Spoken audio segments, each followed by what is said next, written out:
Good morning and welcome to our second panel. Our topic this morning is a customer of the 21st century. We have a stellar panel assembled to share their perspectives and engage with the audience on this topic. But before we get started, I want to start with a few introductory thoughts and introduce our panel. As my fellow PUC staff members know, our new chair has a phrase he likes to use with us when our discussions veer off into the technical jargon and acronyms. These talks usually start with my long and overly detailed explanation of a topic, and is quickly followed with a response, "Okay, Jay, now stop and tell me, what does this mean for the man at the bus stop?" And if you know the location of our office, the King Street bus stop is, in my highly unscientific opinion, one of the best representative samples of the state's diverse citizenry. You'll find just about every walk of life out there getting on and off the bus, and it took me a little while to fully understand the importance of these instructions that we would continue to get, but it's become clear.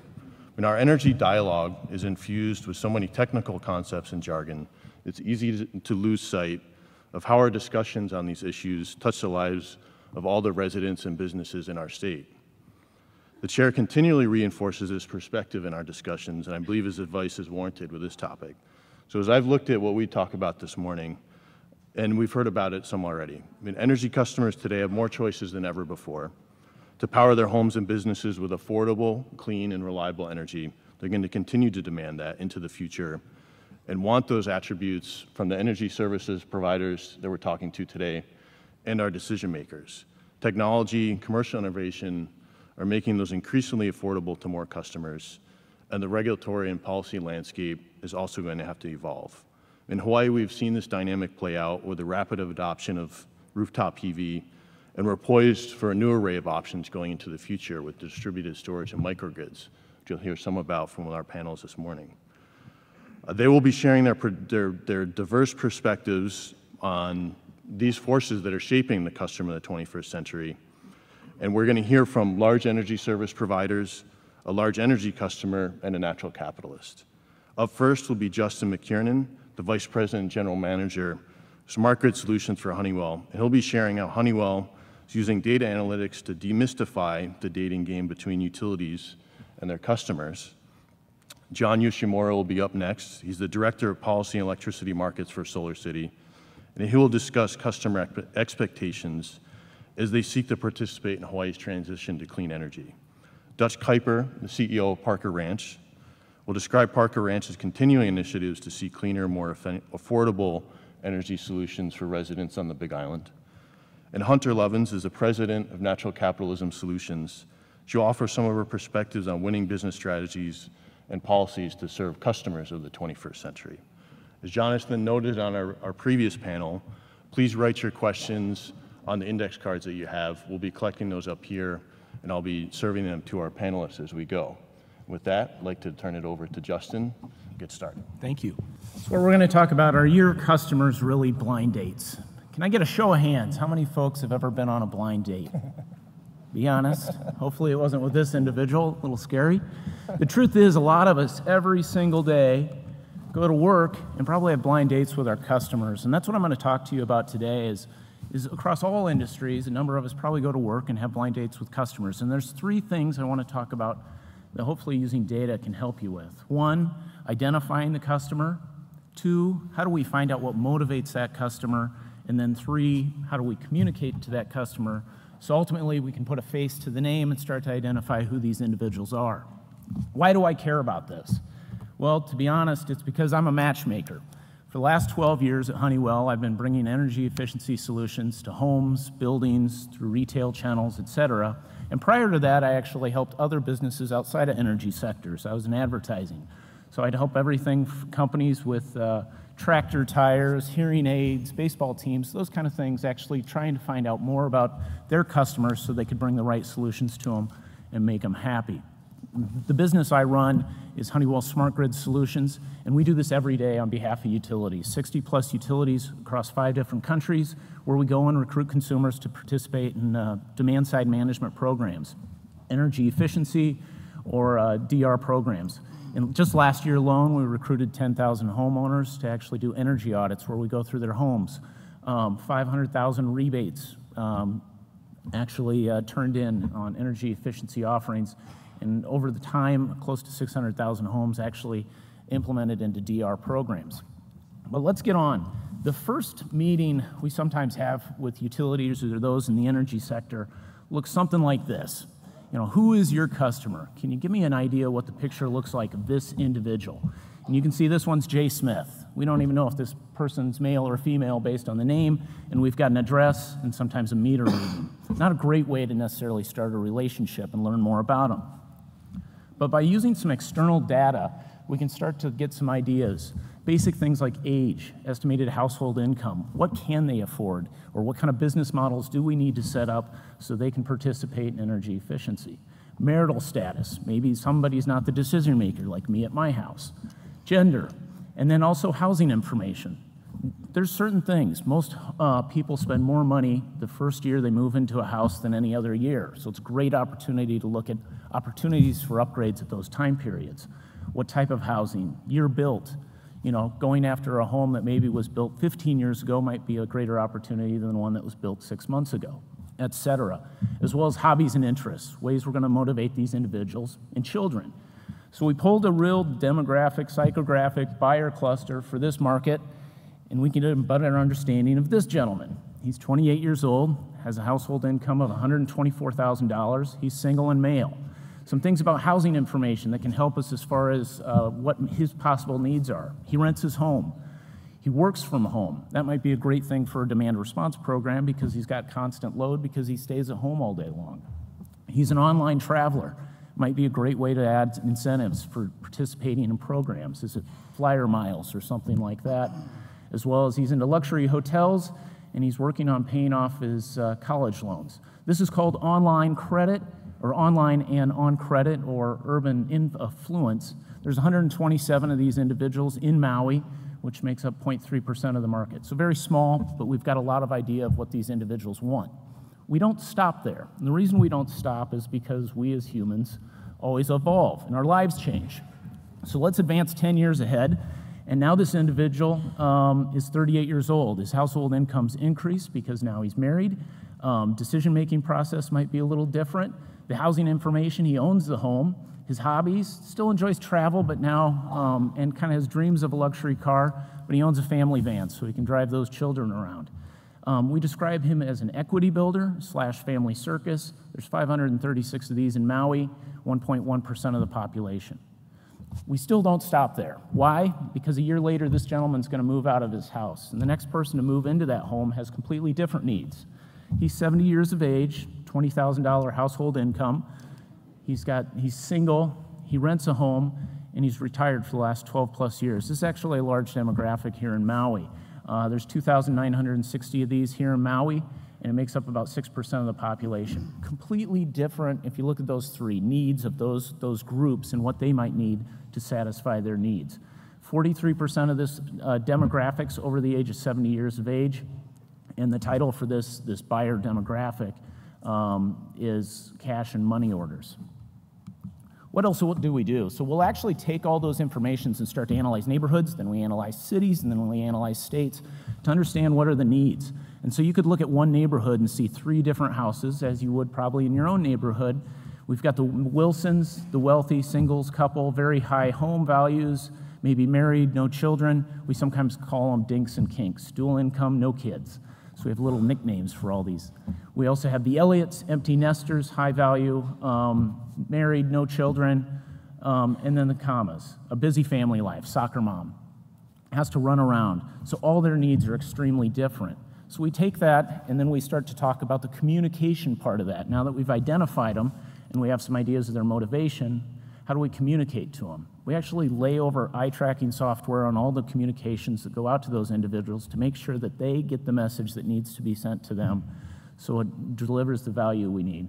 We also look at concentrations of market because sometimes what will happen is as you go through the demographics of a group, you get to a new demographic, the late adopters, and we need to change the programs or offerings along the path so we can go ahead and do that. Typically, this will result in a bigger response lift. But talking about the right communication to the individuals, you can see we took those 3 different households and developed 3 different messages, all for the same solution, but in different ways. We talked to the Wilsons, who were about travel. their freedom, and we talk to them about more control while they're on the beach. We talk to the family life about having the ability to go to soccer practice and being able to use their phone apps to control their homes or other things. And we talk to the empty nesters about just satisfaction of knowing what's going to happen tomorrow. Take the risk out of my life. So one offering, 3 different ways to communicate it. In addition, sometimes people go, well, this sounds like a lot of work and it sounds really expensive. It's actually pretty cost effective. So you can look at a generic mailing that might be peanut buttered across a market, and you can see that it maybe costs 50 cents, the quantity is 50,000, and we've got a total investment of $25,000. The challenge is the response rate's really low. So typically with statement stuffer type mailings, you get a response rate around 0.5%, and you get a small group of participants. So now all of a sudden, each participant in a program might be $100. On the flip side, by spending a little bit more money up front, doing one-to-one mailings or one-to-one communications in retail and websites and other things, we actually lower the quantity of those that we think could actually participate in a program, which brings down the total cost, but it also increases what we're going to actually do as far as response rate. And you can see you get greater respondents, and then also the cost drops to almost 1/3 of what we had before. So it is a cost-effective way to do marketing and done every single day. This can also be done by commercial. So if you want to learn more about commercial customers for about a price of 75 cents, you can get 50 fields of data that tells you everything from the top 3 executives, what type of business are they in, how many employees do they have, the employee trend, is this business growing or shrinking according to those, as well as their sales, the square footage of the location, and start to identify some of the needs. The key thing I'd say is one thing to consider with businesses is understand how they operate. A sandwich shop operates a lot different than a laundromat, and so does their P&L, and how energy impacts that's a big deal. So developing solutions that actually drive that added benefit for them as well is extremely important.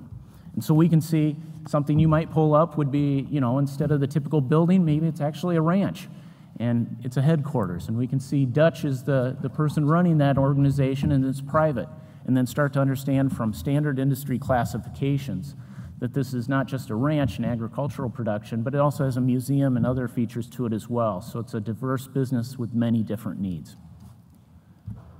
So in closing, I just want to say, you know, with the right data and understanding, you'll make a great impression on your customer. You'll be able to identify them, you'll be able to motivate them, and ultimately be able to communicate them in the right way.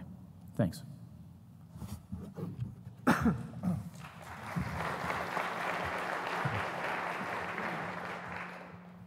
Thanks, Justin. My name is John Yoshimura. I'm a policy director for SolarCity. I'm going to make a few SolarCity-centric points at the start and then go into more of an overview of the distributed rooftop solar industry in Hawaii, where we've been, where we are now, and where we hope to be going.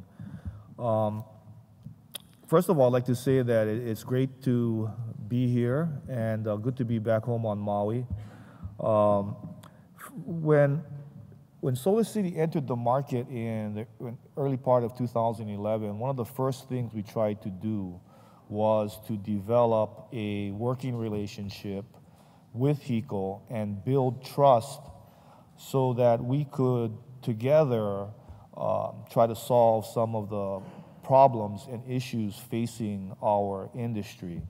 And I think when you have parties that may have different goals, one of the things you look to first of all is, you know, what are your common interests? And obviously our common interests are our customers. SolarCity's customers are just a subset of HECO's customers. It's a subset that wants to go solar. So what we want to do, obviously, is help them and help HECO help their customers go solar. And I think we're very fortunate here in Hawaii. Although we have disputes, arguments, disagreements all the time between the local industry and HECO, you know, it could be a lot worse. SolarCity has a policy team of about 30 people. We're deployed across the U.S. We don't only do rooftop policy, we do energy storage policy. We have engineers that we've hired from other utilities to help us with our policy goals. So, you know, a lot of these people are working in places not like Hawaii. And I'm not only talking about the weather, you know, I'm talking about attitude and how they look at each other. So I really feel that I'm fortunate to be working here in Hawaii because despite the fact that we do have some disagreements, you know, we can all try to work on our disagreements and see whether or not we can work them out. This is my agenda. We're going to talk a little bit again about where we are, where we hope to go. And this slide is not misplaced. It's a summary.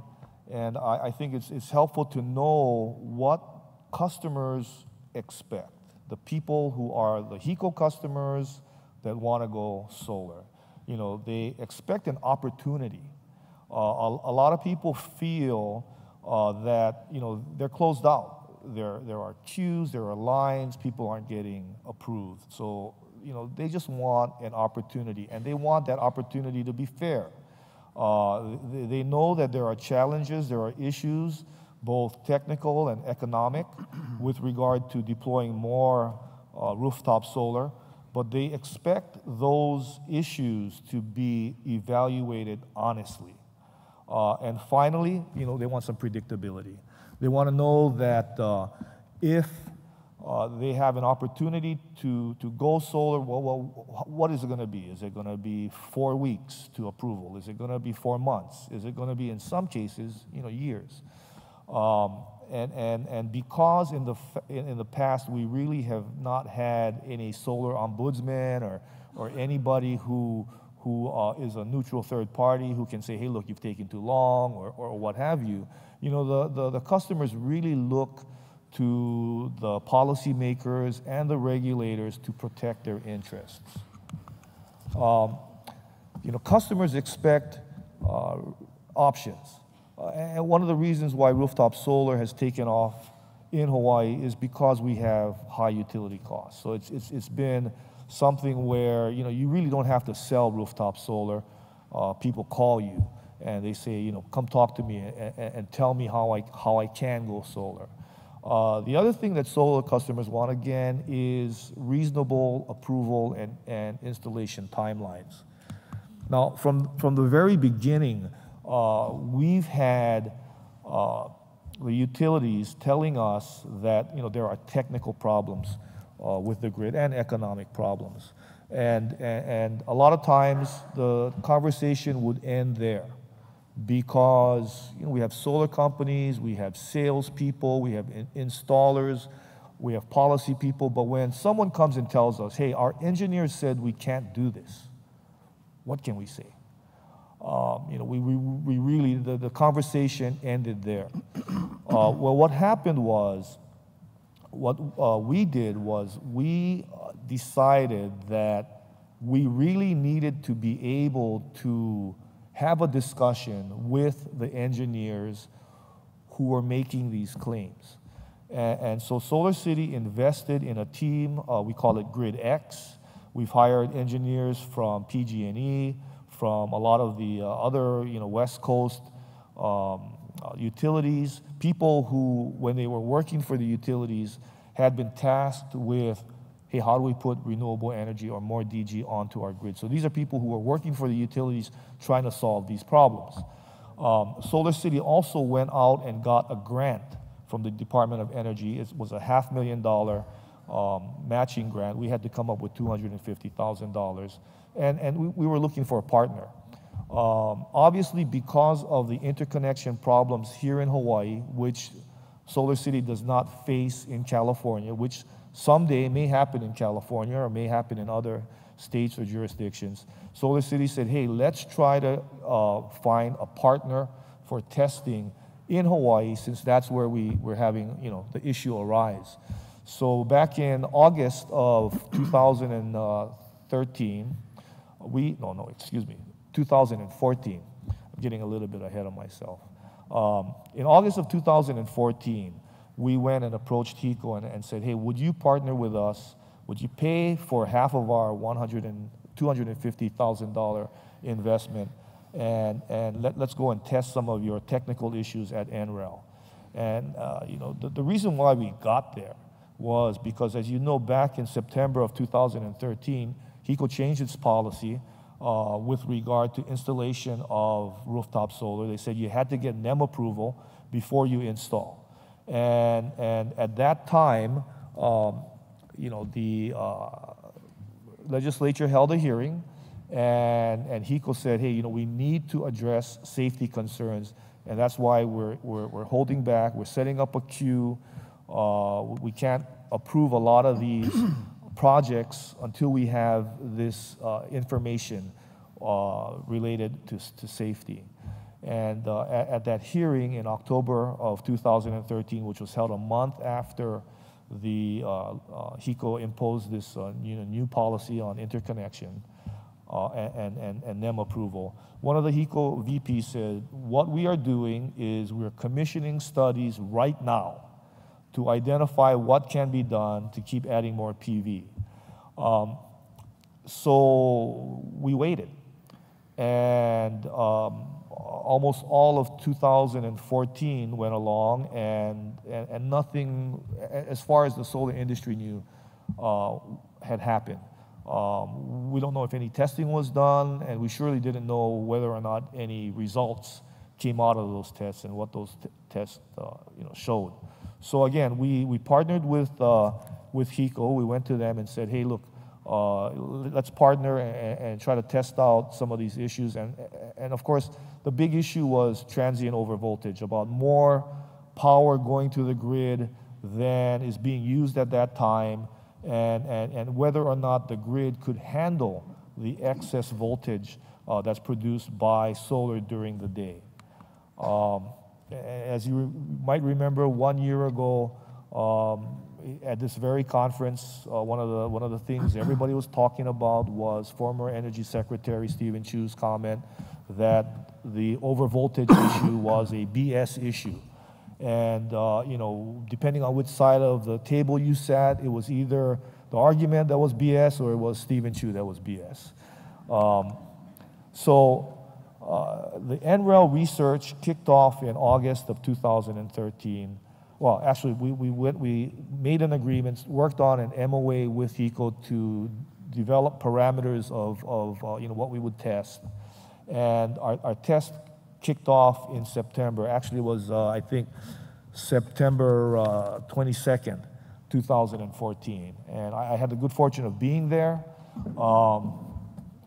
And the very first day, we tested smart inverters to see what their capabilities were as far as protecting the circuits and protecting the grid from too much power going out. And what we found out was that a great majority of the inverters that were being installed in Hawaii were capable of protecting the grid. And so with that information, I think HECO in October of 2014 made its commitment to clear the grid. And again, this is something that we were very happy to help fund. Obviously, it helped Solar City, but it helped the entire industry here, and it answered a very key problem that was being raised over and over again that we really could not or could not address or answer for a long time until we got our own engineers, until we did testing. And it wasn't only Solar City that did this. We had a partner, HECO, and if HECO didn't agree to do this testing, we would probably still be where we were back in June or July of 2014, with a queue that was being held until more testing could be done. I'm going to skip over this. I'm going to try and keep things a little shorter. While we have had tried to establish a very good working relationship with HECO, it hasn't gone without hiccups and bumps in the road. And one of the problems being that there have been representations that for lack of a better word, we kind of, after time, discovered that it wasn't exactly the way the utility had told us. So it's almost like, you know, you fool me once, shame on me, fool me twice, shame on you. You know, hopefully we'll be able to try to get a little bit more transparency, a little more trust between the industry and HECO, and maybe you know, a little more in the way of really frank, truthful discussions. You know, and when I talk about the customers wanting to be or needing to be protected by our policymakers and our regulators, you know, this was a very good illustration of how the PUC really came to the aid of all of the customers who wanted to go solar and were being held off until you know, certain decisions were being made at the PUC. And so we addressed the technical issue. Of course, there are other technical issues, and we will continue to try to work with the utility to try to identify them and either solve them or find engineering solutions for them. That's the technical side. There is an economic side, and you know, this has to do with the battle over net metering. You know, HECO claims that there's a $53 million subsidy that non-solar users are you know, paying to support solar, and you know, as far as the way we look at it is that you know, solar customers, because they pay less, you know, decreases the revenue for the utility. Now, the utility is a monopoly, which is guaranteed a profit. So if the revenue drops because people are generating their own power, or in some cases maybe conserving power, then the HECO's got to go and regain that profit by charging the non-solar customers more. Now, I know that's not the way the utilities look at it. I mean, they've got a different way of describing it. They describe it as a cost shift. But you know, I think we need to get away from these buzzwords, these terms that were developed by the EEI or some utility group. But we have to have a frank discussion of you know, of all of these issues involving rooftop solar and deployment of solar. You know, we have a lot of studies that are going on around the country that show that there is an actual net benefit to net metering, that all ratepayers benefit from it. Now, the utility will tell you that that's not the case, that non-solar customers do not benefit. Well, let's have a robust study to determine the true costs and benefits of net metering. Let's not just, you know, have someone commission it and say that, you know, my study shows that it's true. We need to have an unbiased, third-party, robust review of this issue. And like we went to HECO and asked them to partner with us in a review of some of these technical problems, we have had unofficial discussions with some HECO executives. Hey, why don't we partner on doing a net metering study? It's going to be a lot tougher than doing a technical study, but you know, why don't we do this?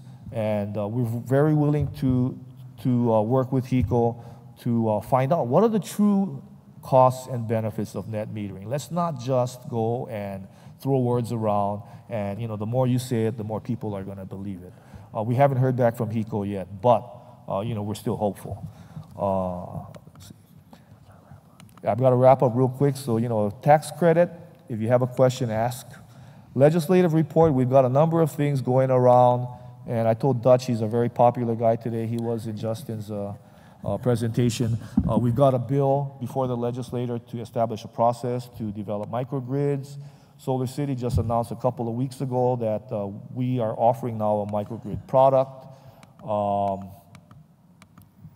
The governor a few weeks ago said that we need to encourage investment in batteries and figure out how we can get them to the grid.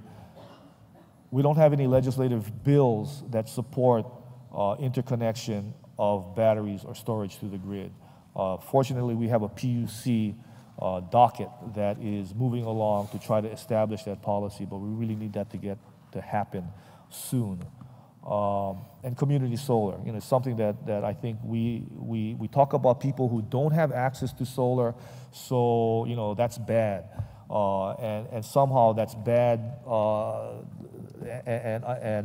you know, people who have solar, you know, are making it tough for the people without solar. I think we just need to increase access to solar, and community solar is a very positive thing.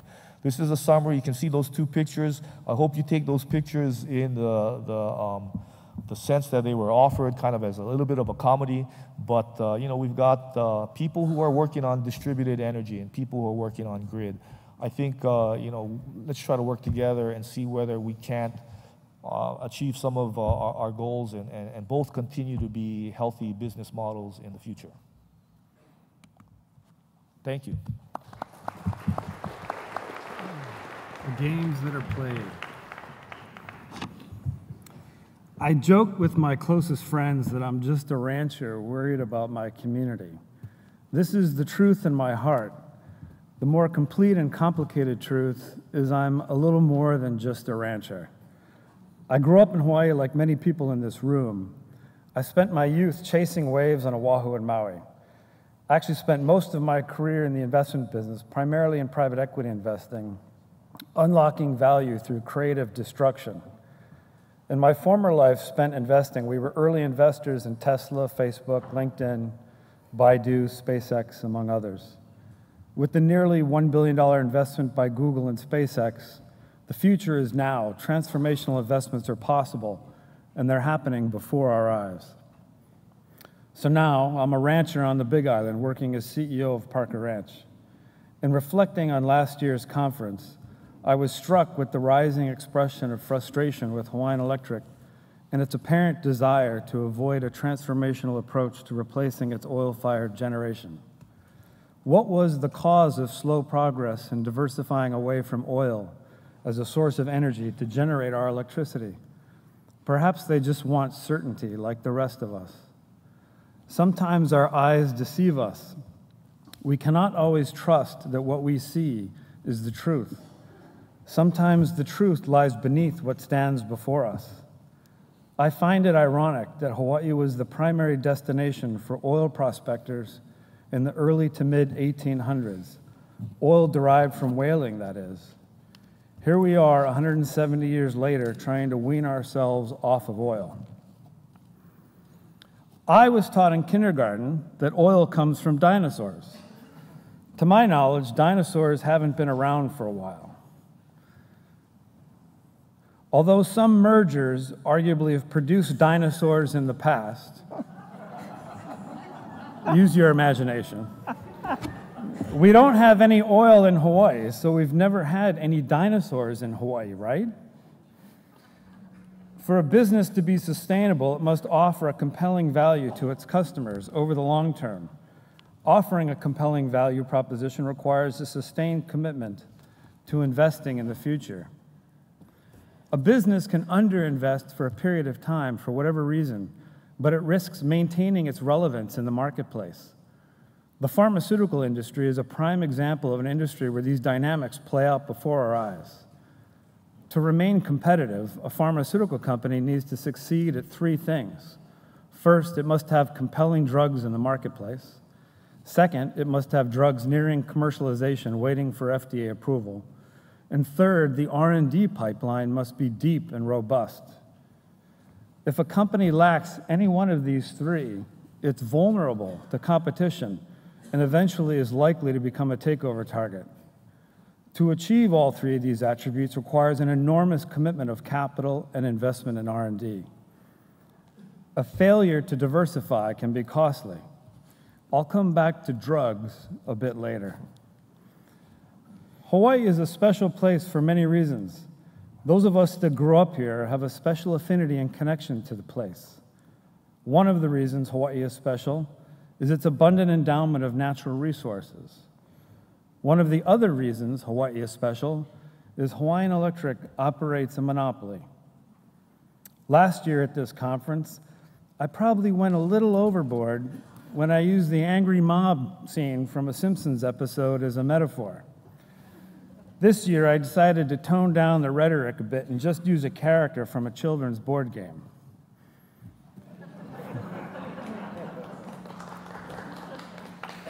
The concept of a natural monopoly is not new to economics. Utility franchises are probably the most common form of natural monopoly. The attributes of monopolies are fairly intuitive. Here's a short list of some of those. So an interesting question for Hawaii, for us in Hawaii, is, has the monopoly been good for Hawaii? We think that this question comes down to a simple paradigm: shareholder value versus customer value. We think that the PUC is leading the way in its own unique way to explore these questions.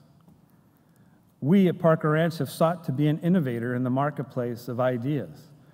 Parker Ranch closed 4 collaborations in the last year. Google, with the agreement to use Parker Ranch as a test site for Makani. NextEra Energy Resources to serve as the developer of our world-class wind resource. Hawaii Gas to evaluate high-penetration renewable generation portfolios. And Siemens to evaluate the merits of a community microgrid and alternative strategies for the Big Island. We knew the price of electricity was uncompetitive. In fact, the least competitive on our island, as our rates are the highest among the HECO companies. So we modeled a regional solution that would beat Helco's rates, whether we used their lines or completely rebuilt new lines. Amazing. We were told by the utility that wouldn't work because there would be winners and losers. This argument just simply isn't true. Rates are so high that the benefits to society of alternative plans would absorb the fixed costs 3 to 4 times over by our estimates. This winners and losers argument is fascinating to me. It's led me to believe that the planning at the utility is incomplete and insufficient. It lacks a view on the benefit to the ratepayer. The benefit to the ratepayer is massive. Do they not see it? So we embarked on examining their planning practices and the output published by them. The projected net economic benefit in dollar terms was missing from their plans. Their focus had been previously on renewables percentages and not customer value. This was abundantly clear during the IRP process in 2012 to 2014. We believe that their PSIPs are also suboptimal because the transition is just too long. We believe that this transition should take place over less than 10 years. The major shortcomings of HECO's plans can be seen in the lack of measures in assessing long-term customer value. For example, the value of avoided fossil fuel purchases over the time horizon of the plan, the value of fossil fuel generation fleet at the time of replacement. The list goes on and on. This open question of customer value raised by the PUC in Exhibit A was intriguing to us because the PSIPs also failed to measure customer value. It took us several months to realize that Exhibit A was a glimpse at the truth. Already know you that which you need, as Yoda once said. I should use my Yoda voice. There are many interests pursuing the change that they want to see. It's difficult to see the future because it's always in motion. However, this should not paralyze us, or it will cause the current condition of excessive reliance on fossil fuels to persist. Clear thinking is most important. We support DBED's 3 principles of diversifying our energy portfolio, balancing a cross-section of considerations, and using market-based principles. These principles represent clear thinking to us. We would add that a time horizon should be another objective. We should pursue this transformation with the goal of completing it in 10 years or less. This would mean accelerating the plans. We believe the best way to measure customer value is to calculate the net present value of lower rates as compared to the status quo or the original IRPs. The PSIPs are incomplete. The PSIPs fail to measure customer value. Robust and effective business and capital planning is essential for a company to sustain itself. We think HECO's planning framework is subpar and incomplete. It seems to avoid the necessary reconciliation of shareholder value and customer value. Perhaps their planning focused solely on shareholder value instead of customer value. This raises the question again, has the monopoly been good for Hawaii? As we've delved into what is possible, it seems that the planning has favored shareholders over ratepayers. Another interesting question is, has the planning been at the expense of ratepayers? Should ratepayers absorb all of the remaining yet to be recovered costs associated with their fossil fuel generation, or should some of those costs be absorbed by shareholders? Should the monopoly continue? Are there safeguards that can be designed to sufficiently protect ratepayers from the monopoly? Maybe the monopoly should be allowed to persist under a specific set of conditions and an agreement to absorb some of the cost of their legacy oil generation assets. We must unlearn what we have learned. The utility has persuaded us that their way is the only way. This is not the case. The utility has taught us to believe that the monopoly has been good for Hawaii. This may not be the case. We must focus our collective energies on what is in the best interest of all of us. Excuse me. The idea of an undersea cable is intriguing, but it seems to be more relevant in the near term to Maui than the Big Island. We think the cable should be considered only after more aggressive plans are well underway to lower rates and increase renewables generation on each island. We also think Big Island transformational plans and investments should be prioritized because our rates are higher and our per capita natural resource endowment is much greater, so the potential to lower rates is incomparable. By focusing on measured customer value, we think a more optimal set of priorities will be easier to see and comprehend. The truth is that massive amounts of value can and will be created. The question is whether all of the estimated $800 million to $1 billion of capital tied up in the legacy generation should be borne by ratepayers or not. We should know what we want as ratepayers. Only then can we strike the deal that we want, that is. The reference to Mr. Monopoly is obviously to introduce some humor into this very serious discussion. The children's board game is only one of the games being played. An interesting metaphor often used in the investment business, the hedge fund business where a portion of my career was spent, is three-dimensional chess. Spock was a grandmaster at 3D chess. Star Wars, the original film, portrayed three-dimensional chess between Chewbacca and R2-D2. In our current situation, three games are being played simultaneously: chess, high-stakes poker, and Monopoly. I suppose the Monopoly game started long ago in Hawaii. Then the chess game started when oil prices rose and HCEI was being negotiated. A 3D version of chess started when the cost curves of renewables began collapsing a few years ago. The poker game started when the last IRP started. The stakes got much higher when the HECO IRP was rejected just about 1 year ago.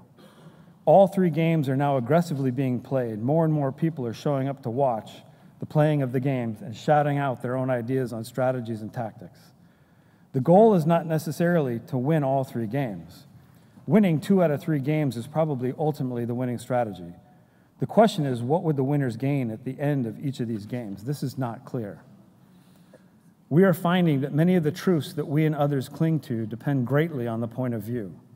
Also, the competing views are often narrowly focused, which clouds everything, so it's difficult to see the future.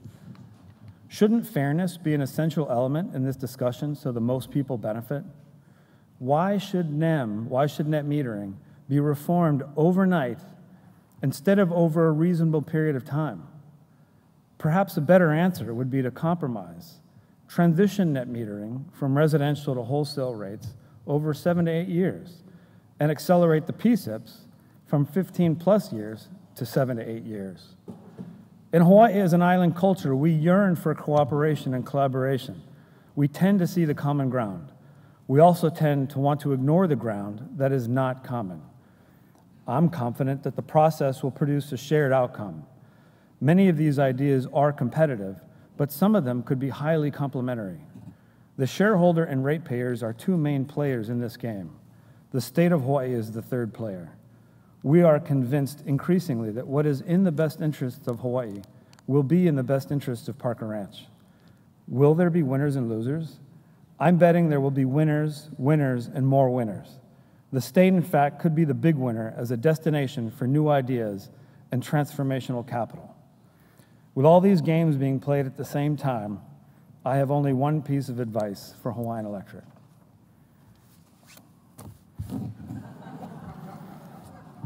Aloha. Thank you.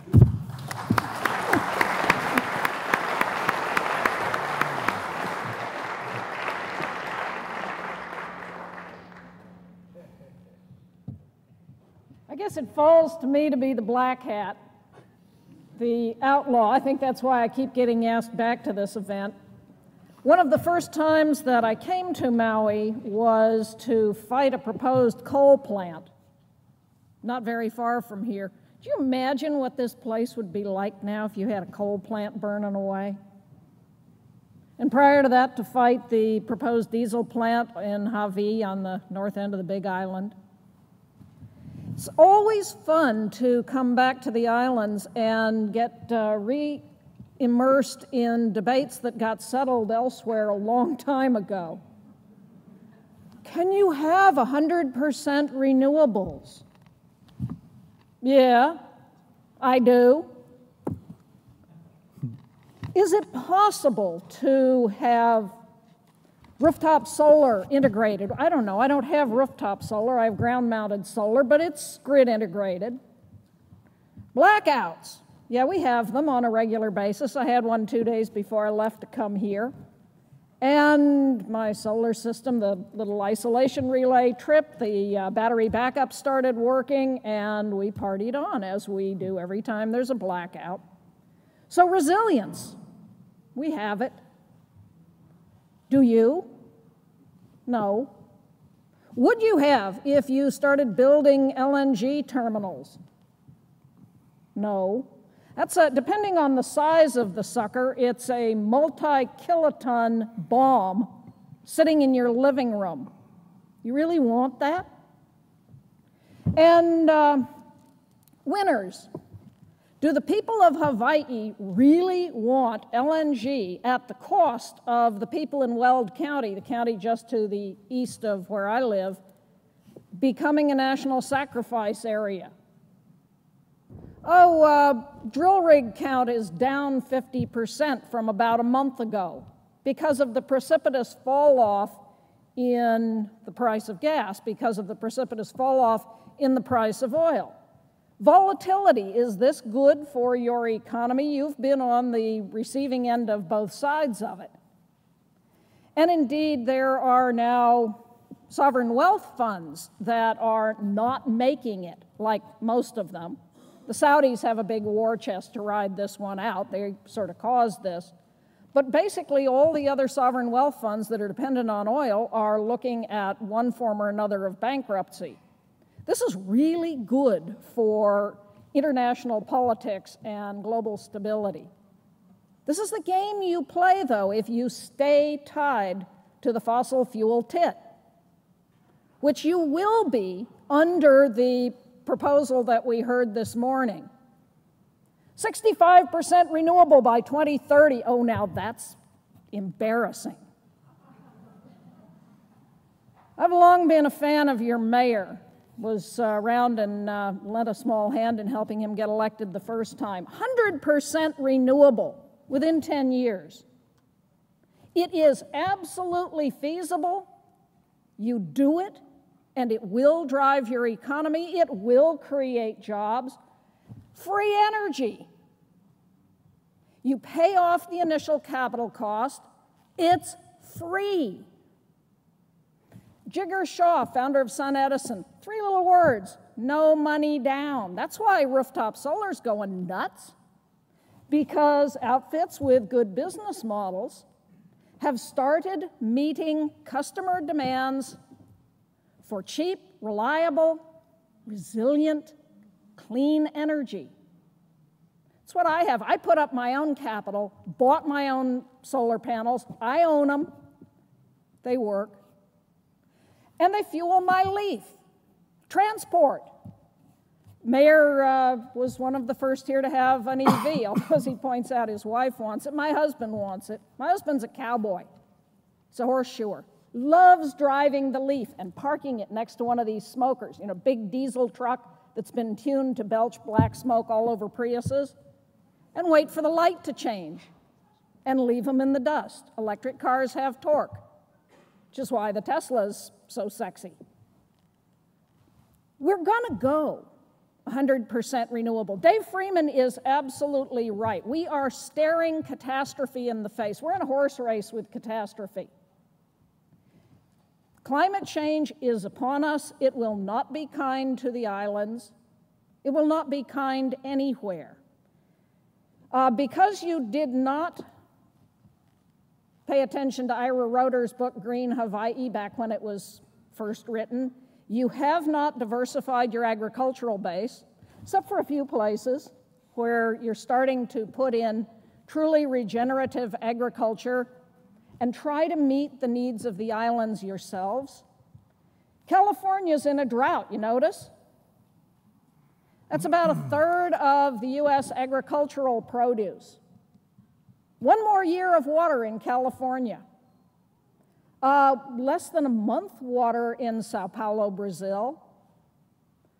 Today's nice little announcement, the North Atlantic conveyor, the thermohalocline conveyor that brings the warm water from the Caribbean up around England and keeps the north of Europe from being other than Siberia, may well be shutting down.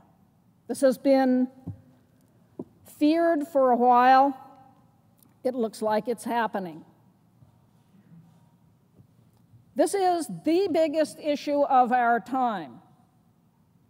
And, you know, Henry and David, I agree with you both. I helped write that book, Brittle Power.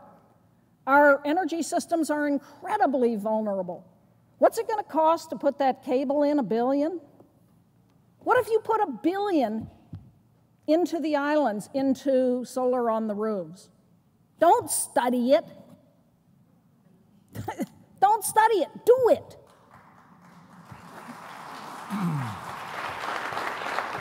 Now, if I sound a mite testy, it's because folk like Dave Freeman and I have been having these arguments for 40 years, and we're out of time. So either you start investing in what makes the most sense for the customer. I frankly, sorry, I don't give a rat's ass for the utility shareholders. They're big boys and girls. They know what they invested in. If the utility goes down, RWE, second biggest utility on the European continent, lost 45% of its profits last year. Why? Because Germany's going renewable. Now, RWE knew that late, and last year said, right, we're going to be a distributed utility. We're going to sell off our fossil assets. ENEL, the national utility in Italy, doing the same thing, just selling off their fossil division, getting out of that. They're going to go 100% renewable. This is what the smart utilities are doing the world around. Now, Chris Menzies said this last year. If we had done the right thing back when we knew, the Paley Commission said in the 50s we needed to make an immediate transition to energy efficiency and renewable energy. If we'd have done it then, we'd all have free energy now. So why are we studying? I'm an academic. I teach business. Studies are great. I get paid to do them every now and again. We've answered these questions. We have all the technologies that we need to solve all the problems facing us, to solve the climate crisis at a profit. My book, The Way Out, Kickstarting Capitalism to Save Our Economic Ass. 2 years after that, Jigar Shah's book, Creating Climate Wealth. He said, let's create a $10 trillion economy. 100,000 businesses, each selling $100 million worth of climate solutions for a $10 trillion economy. We can solve all these problems if we stop talking about it. So who's gonna be the customer of the future? I suspect it's gonna be an owner. He, she are either going to own their own solar system the way I do. And again, if my utility is nice, I stay grid intertied, and on a hot summer afternoon, my solar system is chunking out electrons that the utility can sell to idiots who still have air conditioning, because they have not implemented energy efficiency in their buildings. If the utility is not nice, I buy one of STEM's little distributed storage systems, or Bosch or LG, there are a number of them on the market now, and I say adios. I'm the face of the death spiral. I said this last year, it's still true, which is why RWE is losing money, which is why it's converting to a renewable utility. So is NextEra going to be the utility of the future here in Hawaii? Is that what you want? Now, I do not have a dog in that hunt. I don't live here. That's not my choice. It is your choice, and you ought to express an opinion on it. In Boulder, we're municipalizing. We tried talking to Public Service, Xcel. We tried being nice. We tried working through the PUC. Nope. So we said, fine, bye. We're going to buy our assets. People of Boulder have voted twice to do this. Despite being outspent by the utility 10-1, we continue to say, nope, we want to own our future. So how about Maui Co-op? Just buy the assets. As Dave Freeman said, fire the management. Do it right. The future is going to be distributed generation. There's a thing called Swanson's Law. It's not a Moore's Law. You double the amount, it doesn't cut the price in half, cuts it by about 20% for every doubling. Do the math. 65% solar renewable by 2030. What percent per year increase is that? 2%, 6%? You've been going at 50, 100% increase year on year with solar, even in the face of a utility dragging its feet as hard as it can. So, customers, is this the future that you want? Gas is not going to be cheap. It may be right now. Oil is not going to be cheap. It may be right now, but it won't be. And then it'll be cheap again. As the incumbent industries try to kill off their own competitors, and as economic policies beyond your control come into play. So what's the future that Maui wants? You can have it. My old boss, Dave Brower, said, aim high. Navigators have aimed at the stars for centuries. They haven't hit one yet, but because they aimed high, they found their way. This is, I think, the opportunity for Maui. Maui was the one who tamed the sun. This is still the opportunity for this island.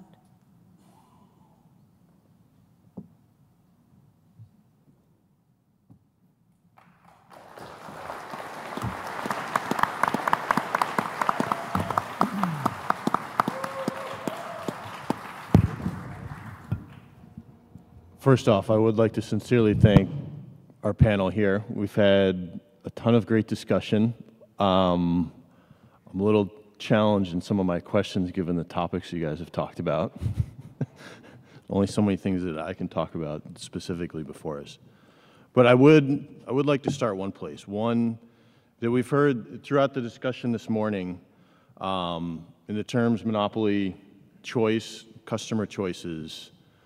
And I would like to at least start it off on how the folks here see what are the collaborative options with the incumbent? What are the win-win opportunities where there is customer value?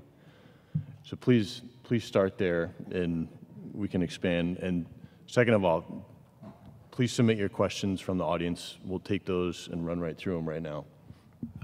Yeah, I'll go ahead and start. I think a key question to ask is what's the needs of each one of those customer segments? To assume that there's a peanut butter solution that works for everybody, in my opinion, might not be the way to go.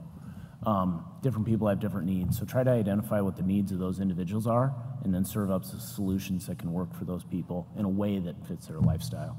And they'll ultimately make the choice on their own. You know, I just came back from San Francisco where we had a meeting of our Solar City policy team. And we had an opportunity to sit and talk to one of our co-founders, Pete Rive, and he said that the only way we're really going to get any progress done with the utilities is if we can come up with win-win-win solutions, and that's where the utility wins, their customers win, and of course SolarCity wins.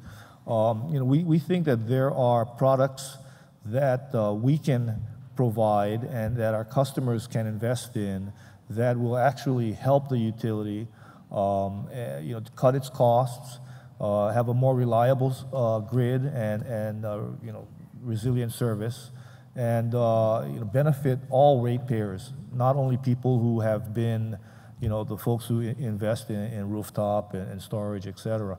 What we need really here is we need the utilities to agree with us and go along and maybe start some pilot projects to see what the true value of some of these advanced systems are. I know about, 3 or 4 months ago, HECO said that it was going to do 1,000 pilots with local companies. I haven't heard of any of those pilots being launched yet, and we had a pilot that was ready to go. It hasn't been approved yet, a very small pilot. So we really need to have some cooperation from the utility, and we need our regulators and our policymakers provide a little bit of pressure on the utility to get things done. I guess that SolarCity tries to collaborate. We'll try to work with the utility. For some people, that might be not a really good strategy. But we think that there are a ton of bomb throwers here, and we cheer them on. They're very good. They're probably a lot better than we would be at bomb throwing. But I think that when you have a diversity of strategies, you have more chance to succeed. So, we look forward to working with the utilities, and we think that if we work together, there are a lot of things we can do now to assist and help our shared customers. I think there's sort of a core issue here, which is for the first time, in a sense, Hawaii is being challenged to get its act together. And I don't mean that in a demeaning way. We are an amazing place. Hawaii is one of the most amazing places on the planet for so many reasons. And among them is the diversity of opinion. And that diversity of opinion sometimes causes us to talk at one another as opposed to form a collective voice. And what's intriguing to me is, some of you may follow this, we filed a motion, Paniolo Power filed a motion to consolidate the power supply plans and the merger docket.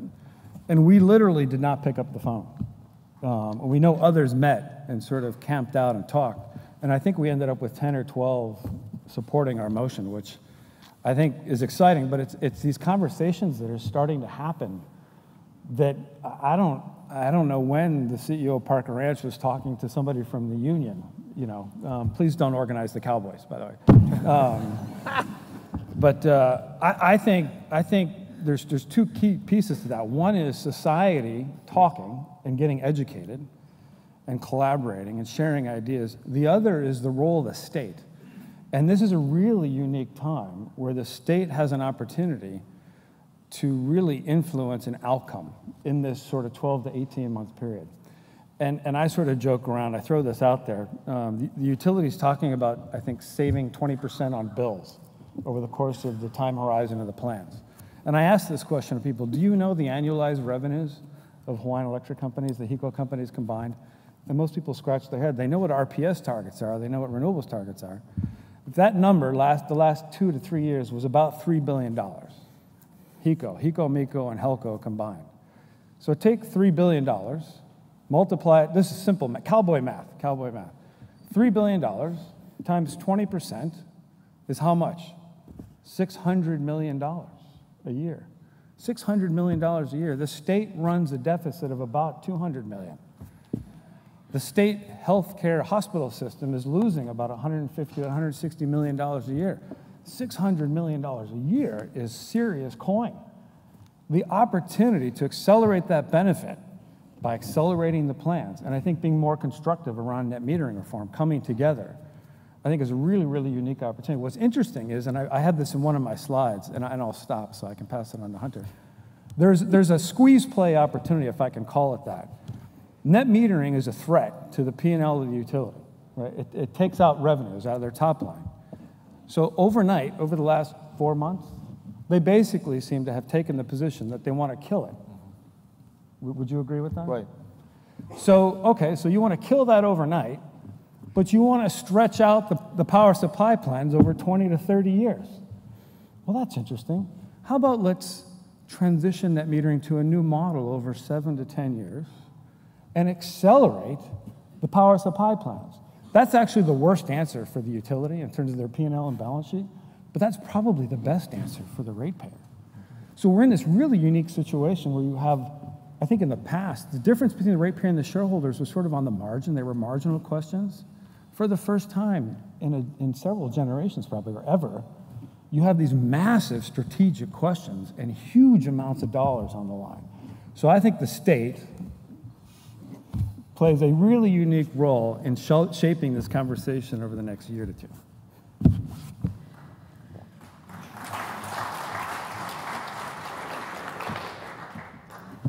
This really is not hard. I mean, let's do cowboy math. Free. The sun is free. There is an investment that either the utility or you makes to enable you to capture that free. And if the utility is operating in your interest, that's a big if. I think John put it very well in the prior panel, and you put it well with monopoly. Is monopoly anymore the best model for we the people? And I would submit the answer is no, and you know that. I mean, there's some things you just know. No, monopoly is not the best answer. If not, then, as has been said, we need broad deregulation, obviously done intelligently. What California did was not deregulation, it was re-regulation. They created a pool of about 12 players, any one of 7 of whom was capable alone of gaming the system. This is not a market. And they did, and they were very smart. People like Jeff Skilling of Enron, and billions of dollars went from California to Texas until Dave Freeman stepped in and solved the problem. We know how to deregulate. And it involves things like the state forcing the utility to do what is in the customer's best interest and enable them, if they want to cut loose, to have their own solar, to buy from Solar City, to buy from any of the vendors that are now out there, to do so today. Why is there a delay? Why? This is unconscionable. And what you are doing is constraining the economic growth of the islands, which would happen if you allowed the various solar vendors to put solar up wherever they want to. You have building inspectors. They can check that the wires are properly tied. This is a week's worth of study. It's not years' worth of study. And it's happening in other parts of the country. It's happening around the world. So dinosaurs, yeah, there are some. They tend to live in the islands. And it's up to y'all to decide if you want them running your future.